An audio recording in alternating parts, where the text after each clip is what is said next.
Welcome to Transplants, a podcast featuring conversations with women thriving in new roots abroad. I'm your host, Laura Perucci, a Brazilian journalist calling NYC home for over a decade. Each episode, we unpack the transitions, culture shocks, setbacks, and joys of starting a new life in another country, so you can learn from their insights and make your own bold move.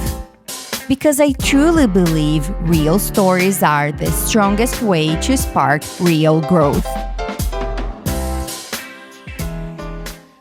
Hi, and welcome back. My guest today is Lisa Baisl, and she's originally from Germany, and she's now living in New York City. Lisa grew up in a small town, studied law, and followed what many of us would call the right path. Good education, prestigious career, and a dream job on paper. But law school came with intense pressure, burnout, and a lot of stress. And getting the job she worked so hard for didn't fix any of it. When Lisa moved abroad for the first time, she saw an opportunity to explore content creation. Being in Dublin for an internship away from home gave her the courage to put herself out there and try something new. And you know what? Things worked out, up to a point where something had to give, and she went all in on the content creation path, which eventually led her to move to New York City and even launch her own brand. This is a conversation about listening to your body, letting go of identities that no longer fit, and choosing yourself, even when it's hard. So let's hear Lisa's transplant story. Hi, Lisa. Thank you so much for being here. Welcome to the show. Thank you for having me. I know that you are originally from Germany and you're now living in New York City. I know that you went to college in Munich, but I was wondering, where are you from in Germany and how was your life back there? Very different. So I grew up around 2 hours away from Munich in a small town. That's where my parents live. That's where my whole family is still. And then at 18, no, actually, I think I was 19, I moved to Munich to study there. But my teenage years I spent in a small town. So I'm more of a small town girl by heart. Me too. How many people? What is the population of your town? Oh my gosh. Around 28,000. Yeah. Yeah. It's small. Mine is 7,000. Oh my 7,000. gosh. Yeah. But I know the feeling. I used to go to other towns around with the same population as your town. So yeah, it's pretty much the small town vibes, right? Yeah. There's something going on always, but not a lot, it can be a little bit boring, but I feel like growing up there is really nice. I couldn't imagine growing up in a city like New York. I feel like that's so different and challenging at times. So I feel like growing up in a smaller town for me actually was perfect. And I really liked growing up there and living there. Yeah, it's good that you have both perspectives, right? I don't know if this happens with you, but I know that you've been here for not a long time, but you have and I don't know how are things in Germany regarding this topic, but I see a lot of people here doing that movement of going to the suburbs. And I don't have that desire because I had my portion. Right. Yeah. Yes. No. I mean, it depends on your age, I guess. At some point you want to live maybe a more quiet life, which is fair. And, when you're more mature and you want to settle a little more, but maybe at that age, but I don't feel like I'm there yet. So I don't have the desire to settle down or move to the suburbs. Okay. I feel like I need the energy of the city right now. It's so cool to have that. Yeah. You grew up in this small city, small town. And what is your concept of successful life at that time? And if that has changed over the years? I feel like I always wanted to study, and education was always really important for me. So I always wanted to put that first before anything else in my life. That's always how it was. And I always saw myself as hopefully to be successful at some point in my life. I never really questioned that. I don't know why. I always thought I would have a nice job and a good career. And it's always something that was really important to me. And even as a young teenager, I kind of knew, even though I grew up in a small town, that I wanted to live in a bigger city and experience that, because there's just so much more opportunities, right? So many more opportunities you don't necessarily have if you live in a small town and work there, because there's more companies, there's just so many more people that you get to meet from different cultures. And I feel like that does so much with you and like your process or your career as well. And it's just very different. So I personally always saw myself in a bigger city at some point. And I always knew, even though I loved growing up there, I always knew that I want to move at some point to either a different country or a different city. And I know that you graduated as a lawyer. You went to law school in Munich, right? Right. Yeah. So was that something that you really wanted, or more like something that made sense in this context that you're growing up, like that having like a quote unquote formal career? I feel like what I do now is so different. And I never thought I would be where I'm at now, because it's just, something I never experienced. I never had someone doing something so untraditional in that regard. So for me, it was always like, I want to have a more traditional career. I want to study either maybe like lawyer or become a doctor, like something super traditional. I don't know why. But to be honest, so in Germany, after high school, you kind of have to apply to all kinds of colleges or universities, whatever you want to do. And at the time, I wasn't 100% sure what I wanted to do. And I feel like a lot of people at my age experienced the same, because you're still so young, right? You're like 18, 19 when you graduate. And it's so difficult to make that lifelong decision, applying for something that's supposed to be your job for the rest of your life. I feel like that's just crazy in a sense.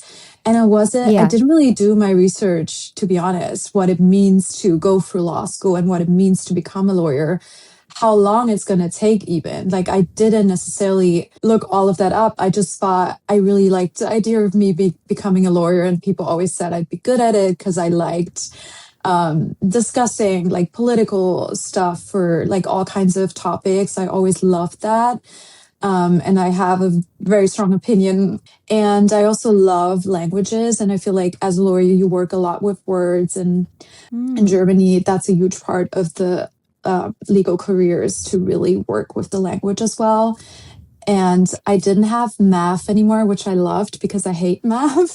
But I wasn't necessarily like, oh yeah, I only want this and I don't want anything else. To be honest, I was not like super focused on just that. I just thought, oh, maybe that would be a good career. But I didn't know at the time what it means to become a lawyer and like the whole process, you know.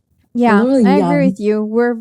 We're very young to make that kind of decision. Yeah, And I it's kind think of crazy. part of what is wrong with that is that no one tells us, and I think it's our generation, maybe the new generation will be different, but no one tells us like, hey, it's okay if you change careers in the future. Exactly. You know what I mean? But no one tells you that.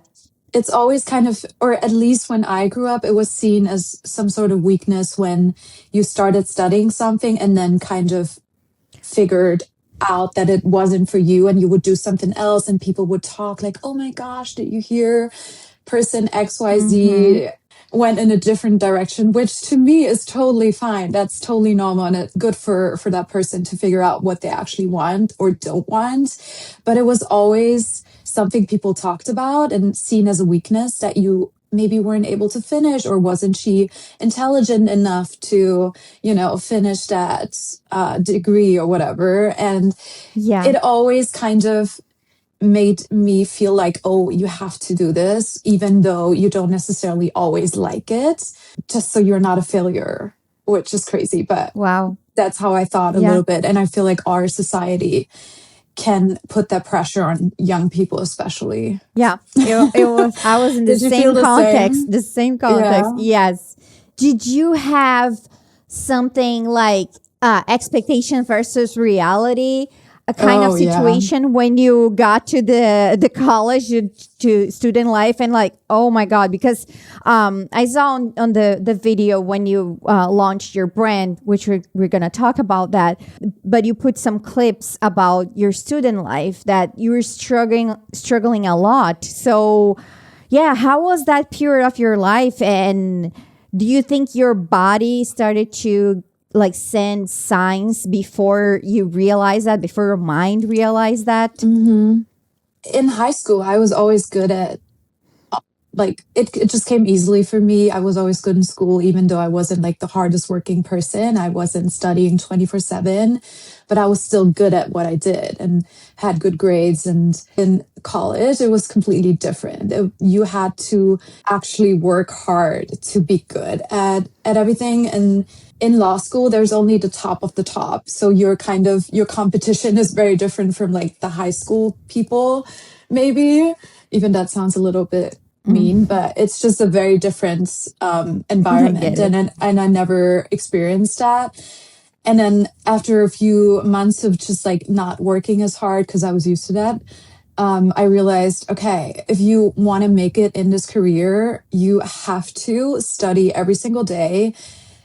And that was something, to be honest, I never really experienced before because it's just very different. It's a very tough degree to get, and it can be really lonely at times because there's a lot of competition and everyone kind of sees each other as competition, even though I don't agree that it should be that way, but it felt that way, and you always wanted to be better than everyone else, and it's just really hard. And I was just so focused on getting that degree that I kind of lost myself a little bit in the process because I was just going through a lot from just like trying to make it and trying to work as hard as I can, but also financially supporting myself with like a side hustle and like so many different things that I was just like not happy at all at times. And thought Wow. about quitting like almost every single day and like cried a lot just because there was so much pressure that I mostly put on myself. It wasn't even my parents or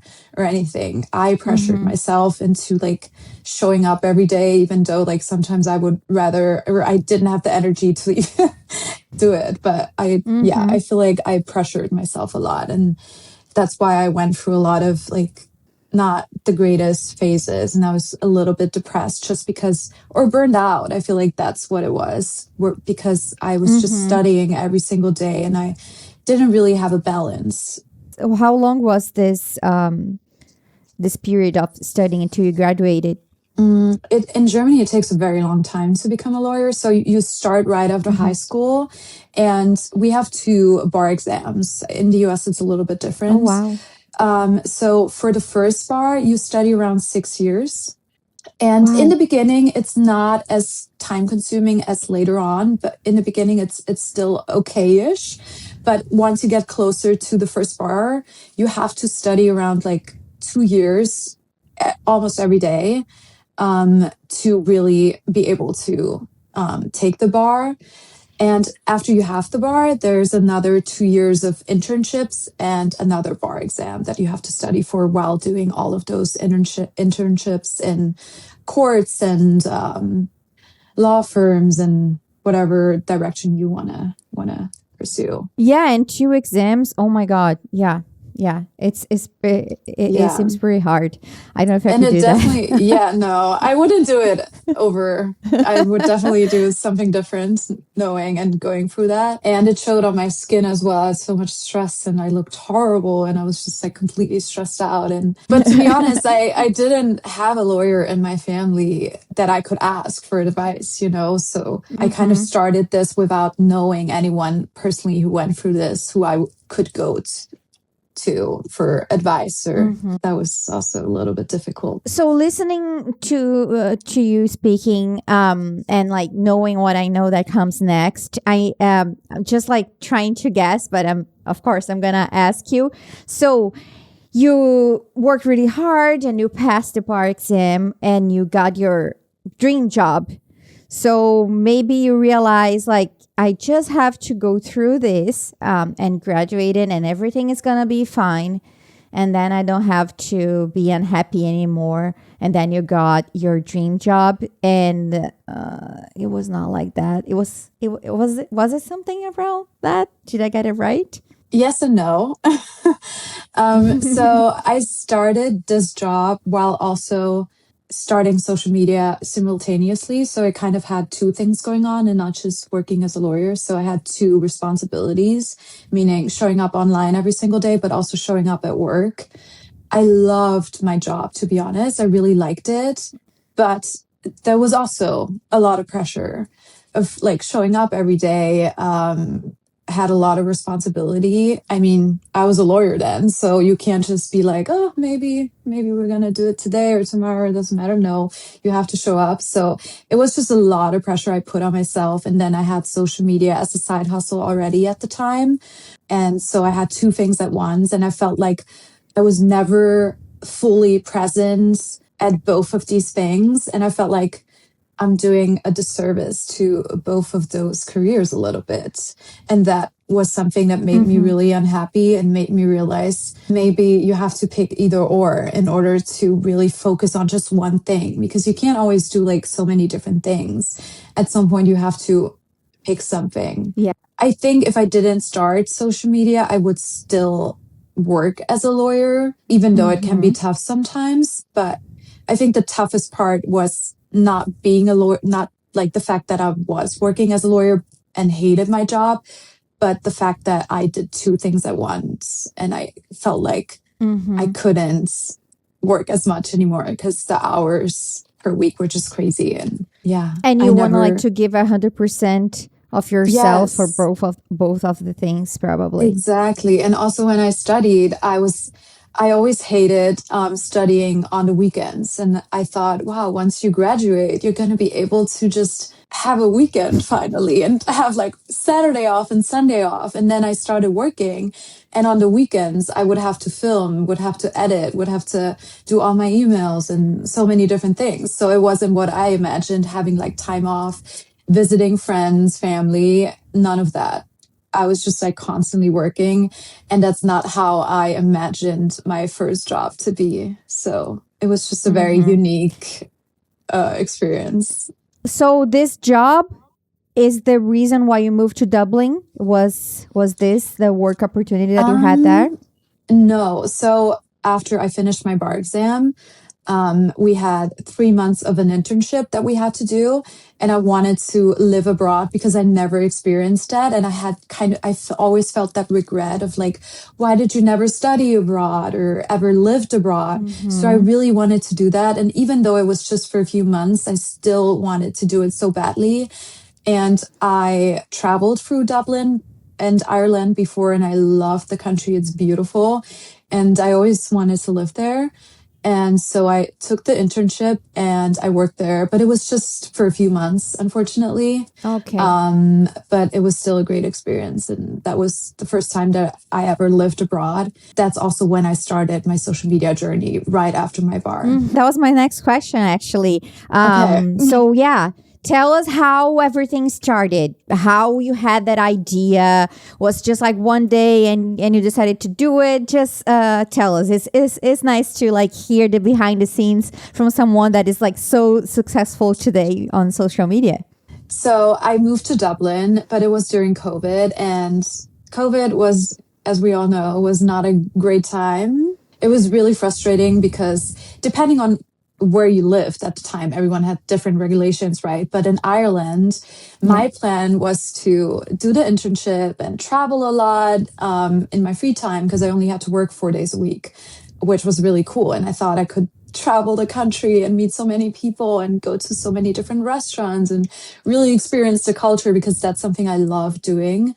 But I wasn't able to because everything was closed, even restaurants, bars, everything. And you weren't allowed to travel either, which was so frustrating. And then I was like, what am I going to do with my time? Because I only have to work 4 days a week and I still have like so much free time. What do? I need a project because I get bored easily. I don't know. And so I was like, TikTok was popping off at the time. I think it was in 2021. And I never was brave enough to post, or I never really used social media ever. I maybe have like 5 posts on my personal account. That's it. I never took any pictures. And so I thought, wow, I never really thought about this as like something I could do. And I struggled with acne at the time because I was really going through a stressful phase. And that is a really big trigger for me personally. And so I experienced a lot with skincare and beauty and did all those things and tried all of those products. And I thought, why not share this process online and, have this conversation online. And coming from a small town, you're always a little bit scared of different opinions and what people might think and say because they sometimes have a lot to say about you. I don't know how it was with you and your experience, but that was definitely the case where I grew up. So you never really wanted to do something too much out of the ordinary. At least that's how I felt. And that was the first time I ever did something that wasn't normal at the time, or at least not in my friend group. But I started posting on TikTok. I kind of knew that none of my friends had it at the time, so it felt like a safe space to share stuff.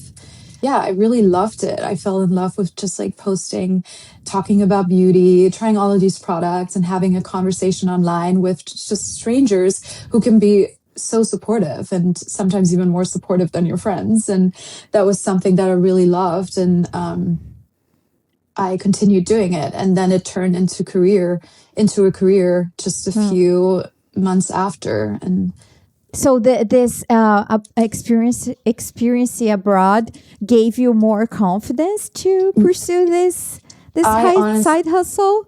Honestly, yes, I think so. I think sometimes you have to get out of your comfort zone in a way, and moving somewhere does that for you for sure, because it's really hard. You don't see your friends all the time. You don't hear what they're saying or like what other people are saying, and like all the opinions that you sometimes have in your life, which can be a good thing, but it can also be a curse because you always feel like I felt like I wasn't evolving.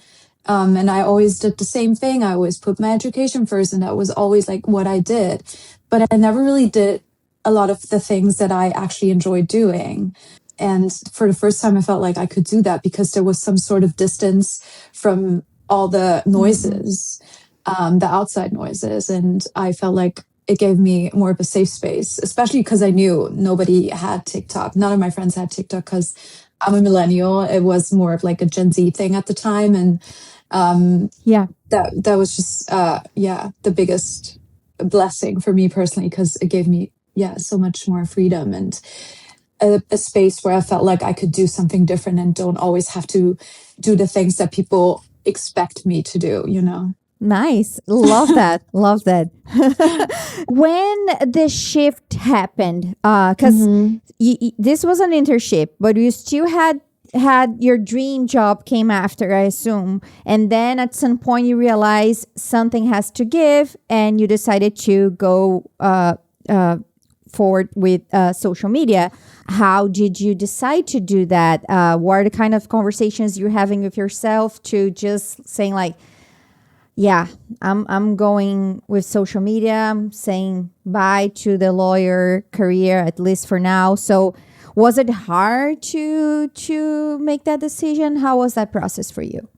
It was definitely hard. It's also risky to be self-employed, you don't have that financial security at all times, and it can feel risky. So that's definitely something I had in mind while making that decision.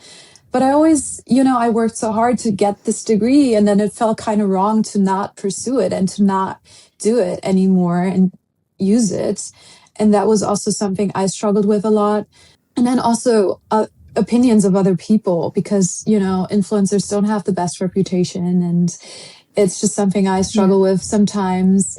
Or even telling people I'm an influencer, sometimes like, yeah, I'm an influencer, like not actually you still being have like that? proud of it. Yes. And I still do sometimes, depending on who I'm surrounded by. And oh my God, so I relate to that so much as really, well. I knew that I had to make that decision in order to really also prioritize my mental health, which to me is really important. And I don't want to live to just work all the time. To me, that's not what life is about. Yes, we can go through those periods of working for something, and it can be really time consuming, and it's okay if you have that for a couple of years maybe, but at some point you also should prioritize your mental health and your free time and spending time with friends and loved ones. I think that's so important, not just money. That I just felt like I needed to take a break, at least from being a lawyer. And at the time, I didn't know if I would, when I would go back and doing that job again, or if I ever would go back. Like, I had no idea. And the uncertainty is something that really scared me at the time. But it can also be a blessing, because then you're more free and you're maybe more prone to risk things, and it comes with lots of good things as well. But it was definitely a very tough decision. But I remember talking to my boss, and we had this conversation, and he just obviously wanted me to show up, which totally fair, and I did. And I didn't have one sick day for a year and a half, because I couldn't, because if I was sick, I couldn't post, so I always had to show up no matter if I was sick or not. And that was like another pressure thing. And we just weren't able to do it part-time, because it's something I discussed with my boss as well. And it wasn't possible, because that would have been something I maybe would have considered at the time. And so it was either or. So you either work as a lawyer or as an influencer. And I felt like I also worked hard for this thing. And if I stop posting for 2 years and I come back, it's going to be gone. Like, my online presence is not going to be the same. And so you have to kind of take that opportunity, and you can always go back to being a lawyer. You always have the degree. Nobody's going to take that away from you. So I thought, okay, let's just give it a try and bet on myself for the first time. And just doing something differently and not caring about what other people might think about it. That's a nice conversation that you had with yourself, because I was actually gonna comment on that some people get very attached to the academic and professional lives, and oh my God, forgot the word that the degree. Yeah, the degree. Yeah, so true.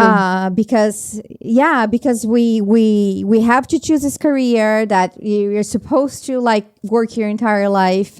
So it can be really hard when you have to detach yourself from that. But I love that nobody's gonna take that degree from you. If you one day you want to change your mind, it's on you. It's on you, right? It's not any of other people's business.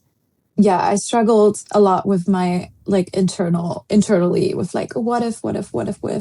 I always was a huge overthinker. I still do that. So it took me a long time to kind of make that decision, but I knew that at some point I have to. So to this day, I'm like, okay, I think it was, you did the right thing, and just put yourself first instead of your work and everything else. You've been creating content since 21, right? I think so. Yeah. 2021. Yeah. So, 5-ish years. Crazy. Yes. And so, fun fact that I have to share now, because I told you when we met some time ago during an event here in New York, but I found you on TikTok before I went to Korea. And I follow a lot of your tips there. Yeah, that's so funny. Your content creation career has evolved a lot. You're now like this entrepreneur as well.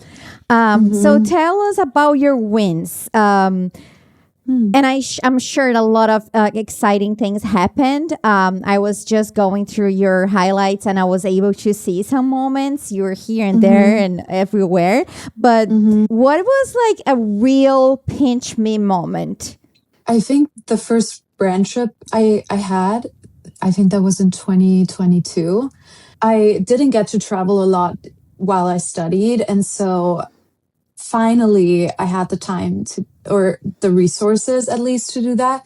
And I was invited to LA. And at the time I still lived in Germany. And so it was just so cool. I thought like, wow, why would they invite me out of all people?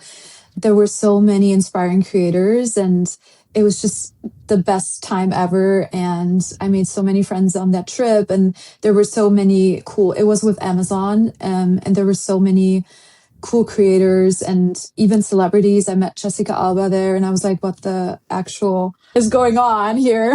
Going on these brand trips is something I really appreciate because you get to connect with the brand, you get to connect with other people.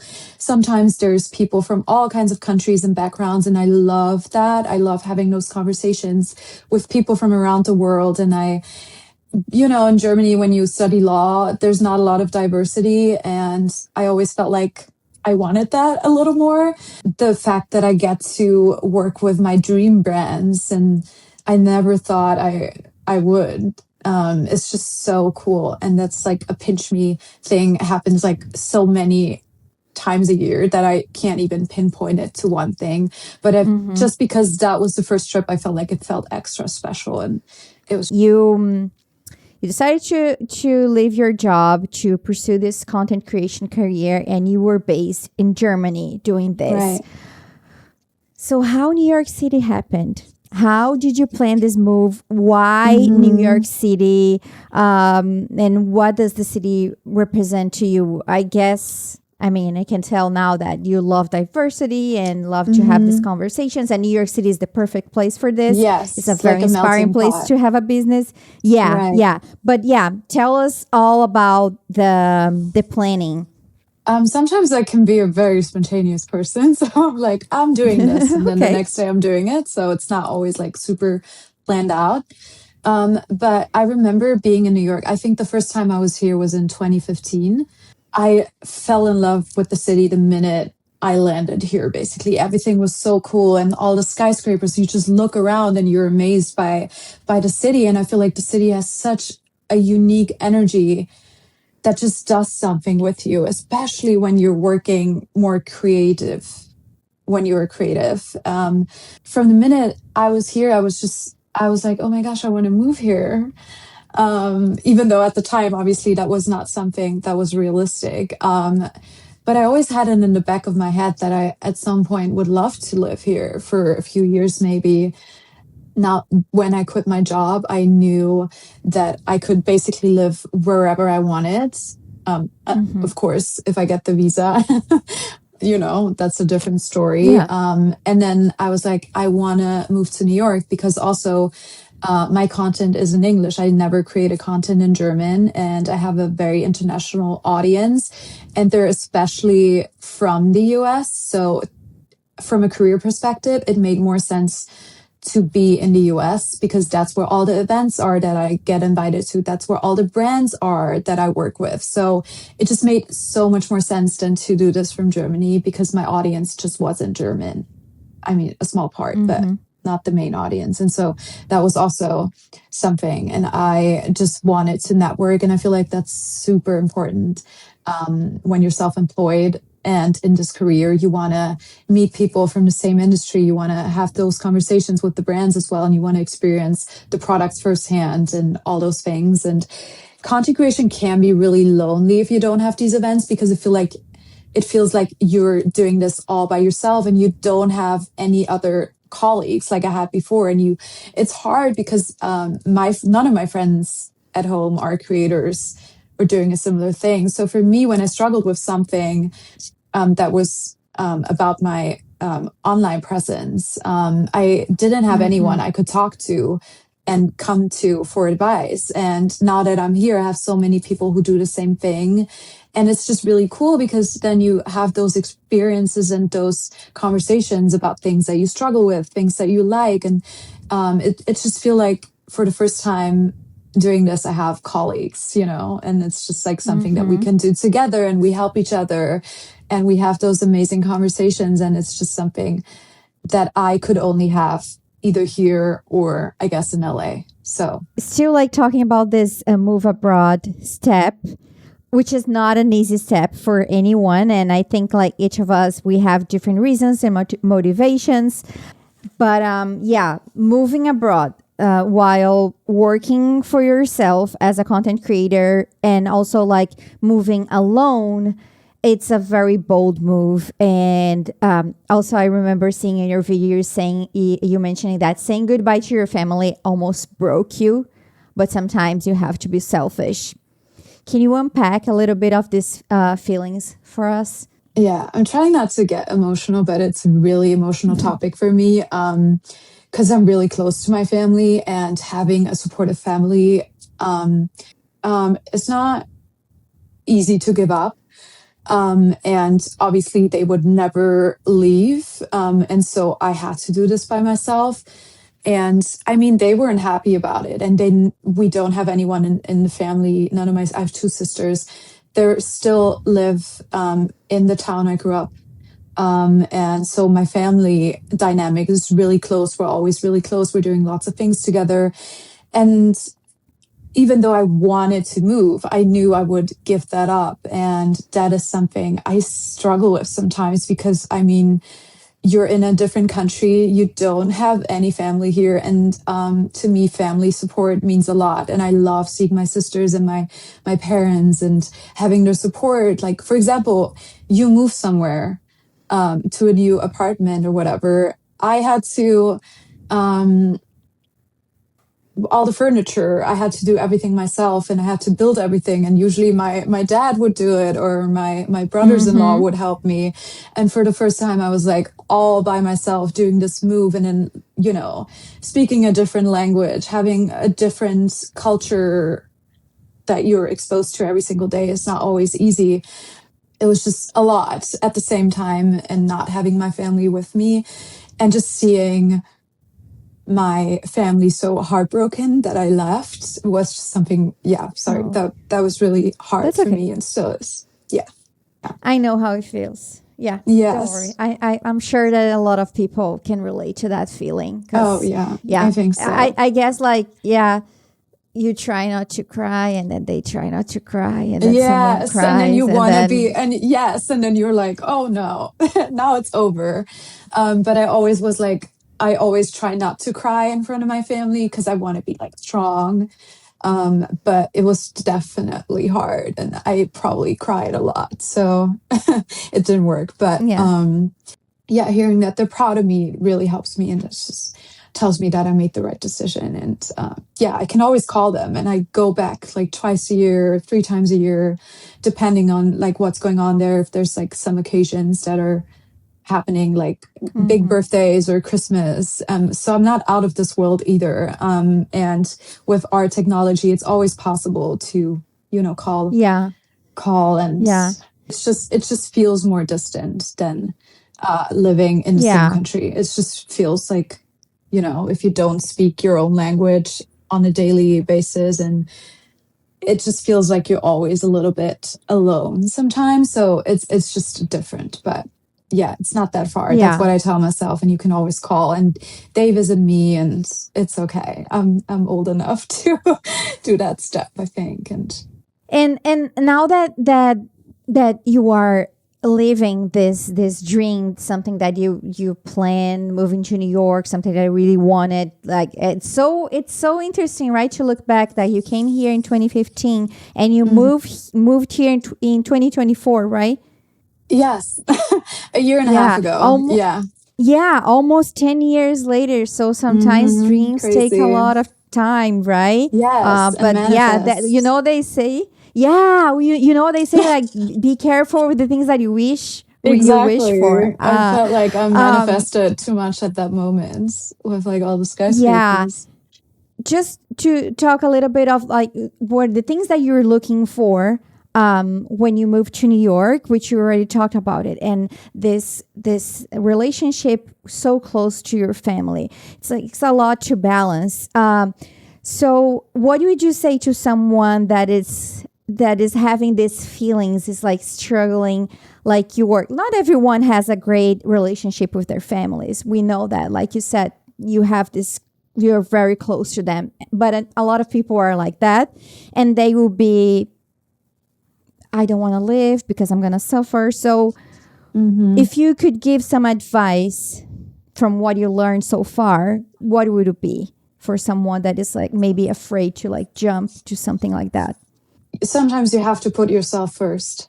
I knew that living there, even though I love my family and it's a really safe country, and so many benefits to living in Germany, and I grew up privileged, and I know that, but I still wasn't happy with where I was at, even though I had everything on paper, I still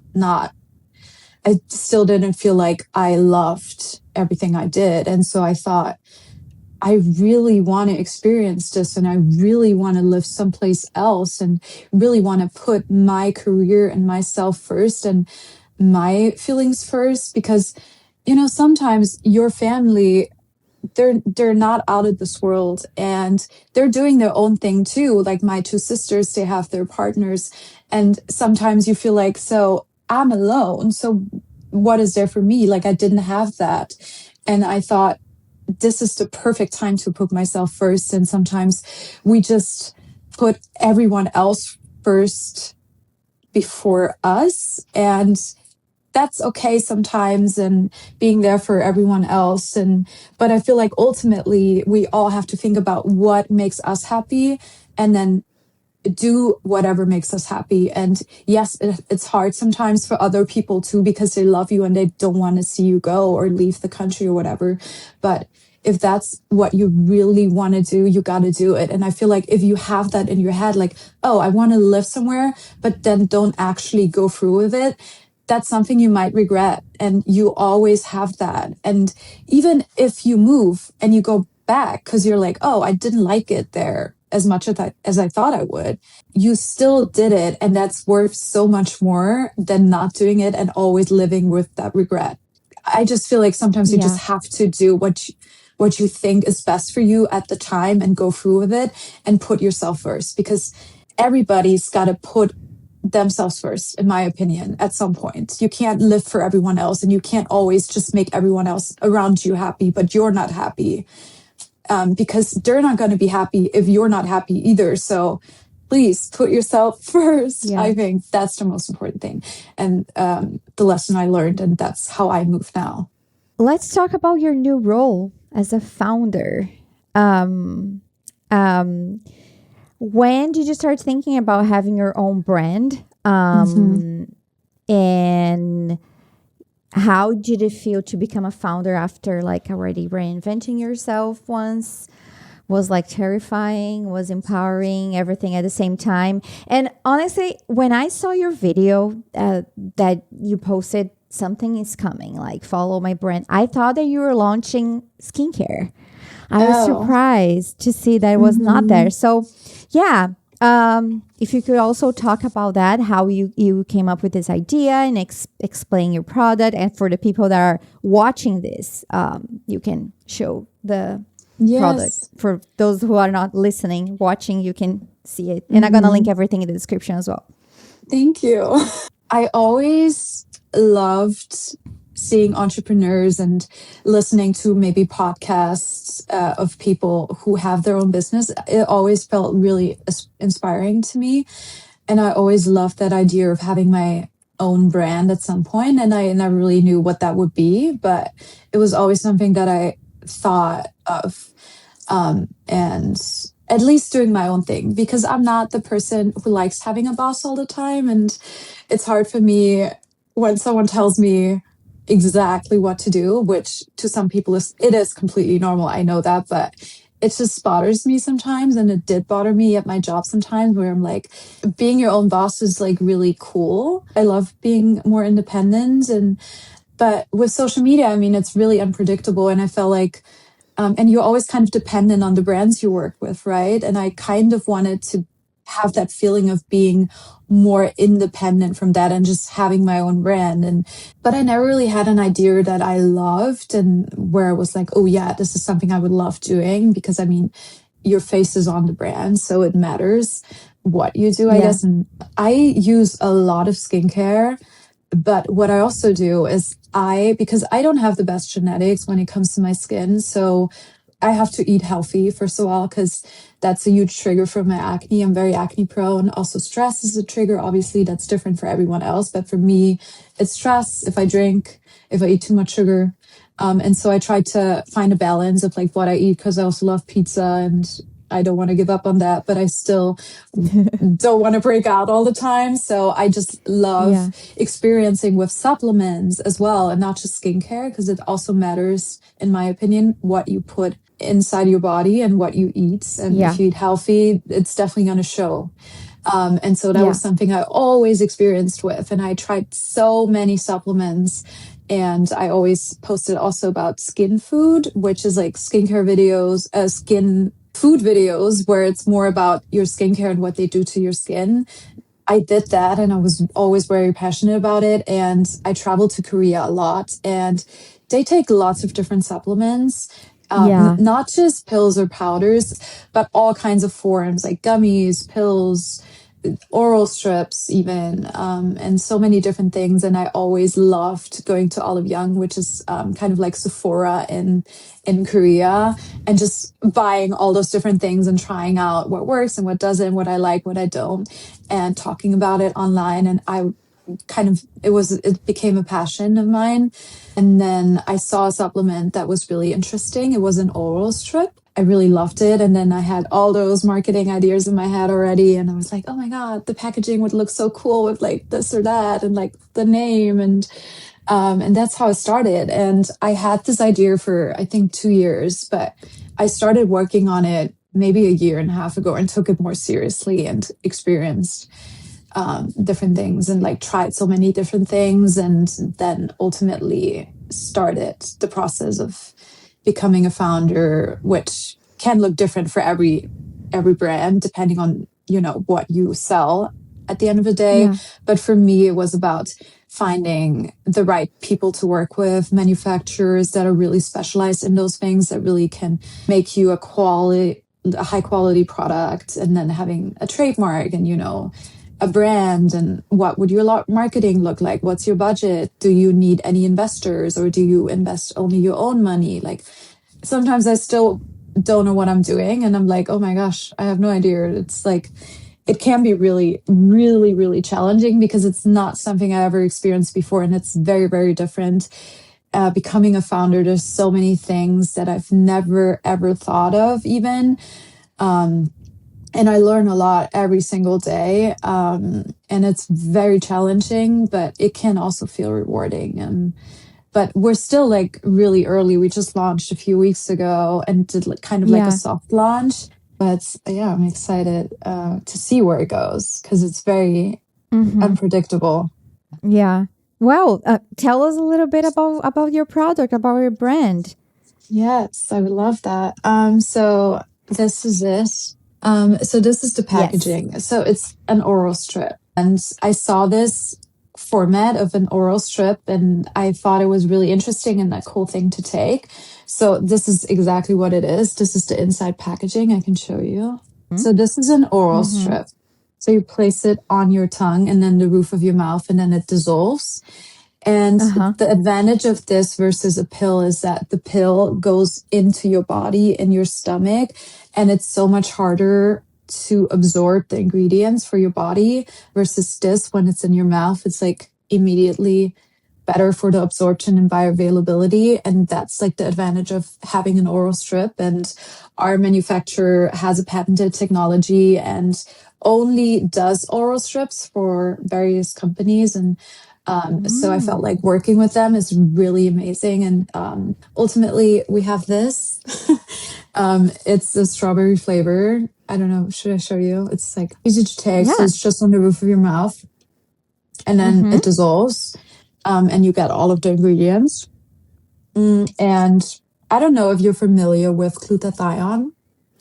Yeah, I wasn't. I did some research, Mhm. but now I don't remember everything that I read. But yeah, please, Yeah. please feel free to explain to us. Yeah. Yes.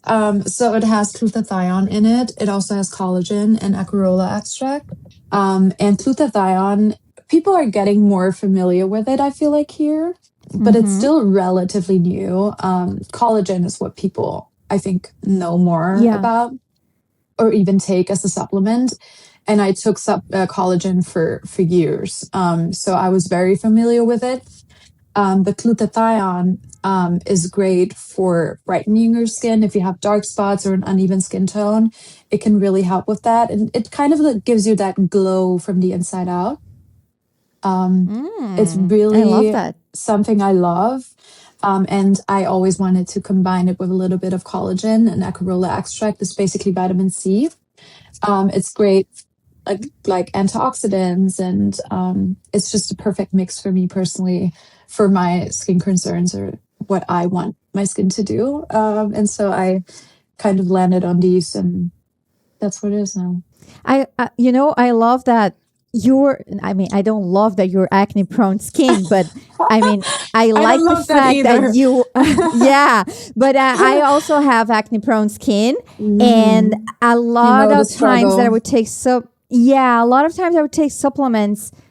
I had to stop because, yeah, the breakouts would just come. So, like, I know for a fact if I take that, I would not have that problem because the founder made sure that because yeah, it comes from your experience. So yeah, I Hmm. love that. I would definitely look I mean, into that's that. not the first thing. Like, it's not necessarily like an acne product. That's not what it is, but it doesn't Yeah, trigger it. no, but I mean that Um, is not. Yeah, yes, exactly. yeah. It's supposed to like give it this glow and everything that you I know mentioned. what But you're talking about. I always like to say there's no such a thing as a perfect country, and every place has both Oh, positive and negative that's very aspect. true. Yeah, and I can already tell that you're very European when you say, and Oh, of course you are for sure, but that's die in hard. your personality because you mentioned something that caught my attention about work is not everything. Like your health is really important, and I think that's more like European mindset. You Okay. don't live for work, right? You work to live. And the United States is the opposite.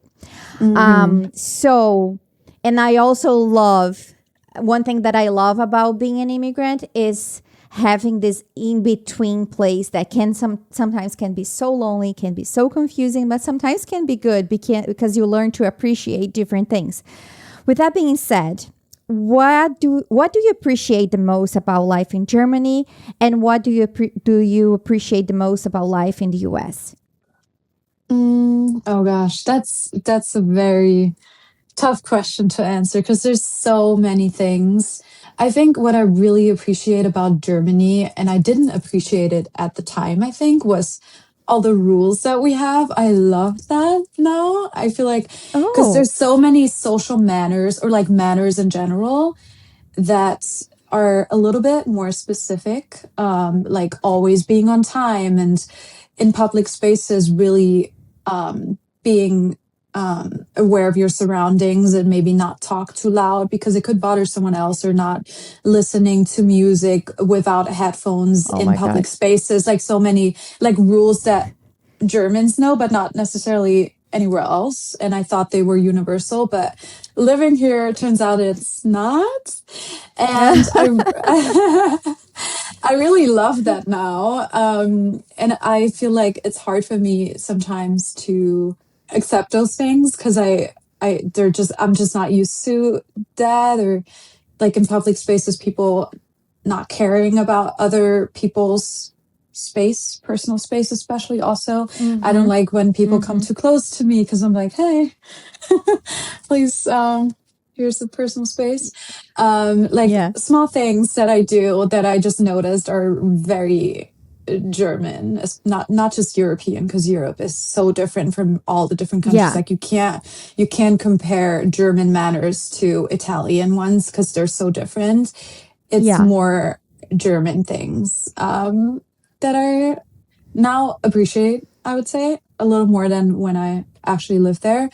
I miss the food sometimes, even though I never thought I would say that, like pretzels or like certain things that I just can't get here in the same way. What I love about the US, though, is that people approach you more and they love to talk to strangers sometimes, which in Germany is definitely not something that we would do. Like sometimes you go to a supermarket and you stand, I don't know, somewhere, and people are just like, so hey, how's it going? And I'm like, you're talking to me? So it's something I'm not used to, but I really love, and it kind of brightens my day because you can have just like the most random conversation with a stranger, and it turns out to be like such a fun interaction, and just people being more open to network and to getting to know strangers, even though it's sometimes really superficial. It still is something really cool, and I really, really love Yeah. that. And something that is not normal in Europe, but I think is more normal here, and I just love that. And people are helpful when you're looking for something. You don't even have to ask sometimes. I remember the first trip when I was in New York a few years ago. We had a map still because I don't know why.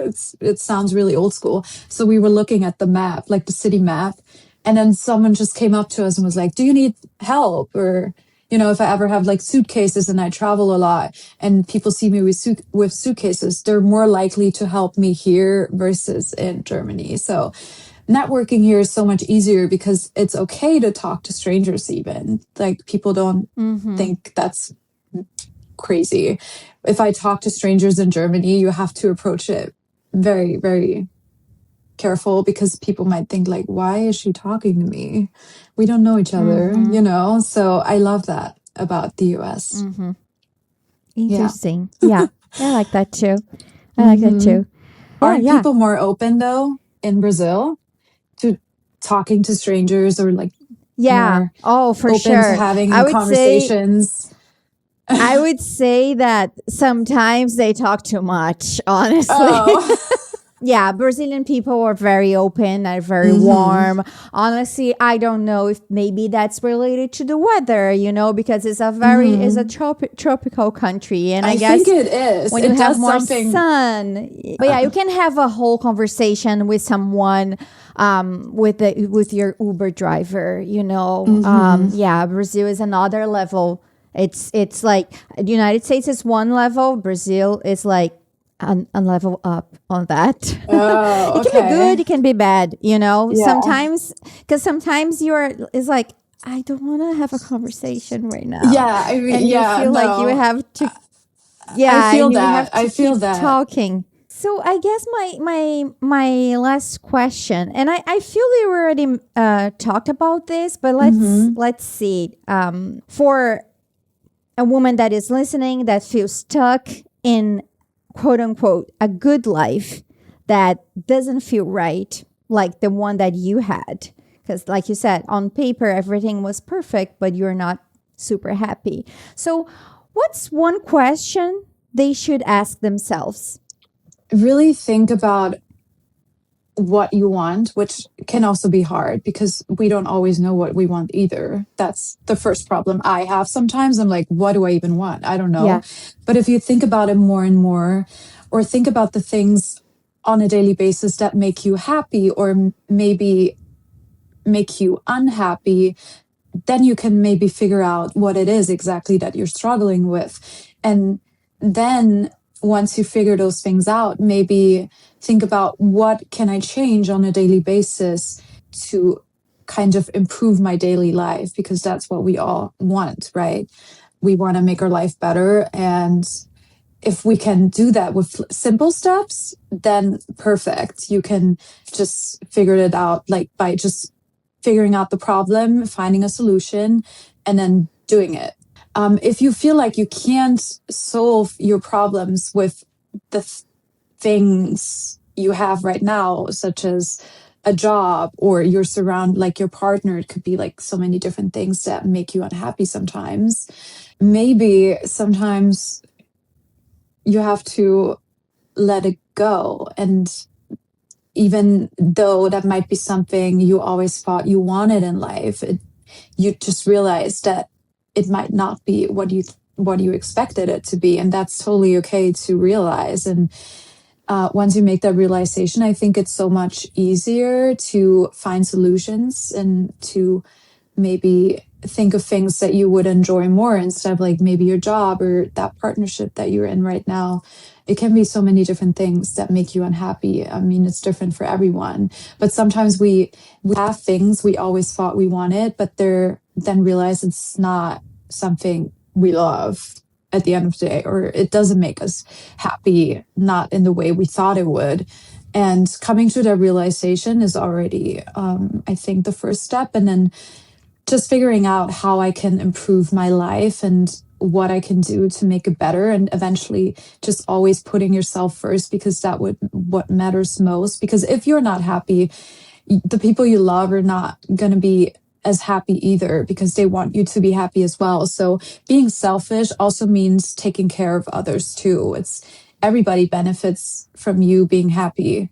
And yeah, just working on yourself and just trying to find a way to make your life better, and just being okay with failing sometimes, because not everything that you think is a failure is a failure. Sometimes we have to fail to realize so many different things and to learn a lot.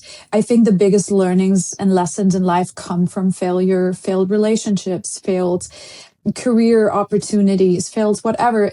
We learn so much from these failures, and we all need them in our life in order to grow and to become better at whatever it is that you want to achieve. Live with the failures, learn from them, work on yourself, and put yourself first.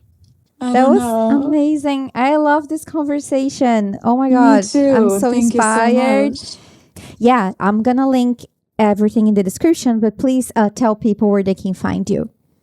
So my social media handle is lisa.beautify, and you can find my brand at What the Glass Skin. And if you were listening to the conversation and if you want to connect with Lisa, check the description, send her a message, and we'll talk again soon. Bye.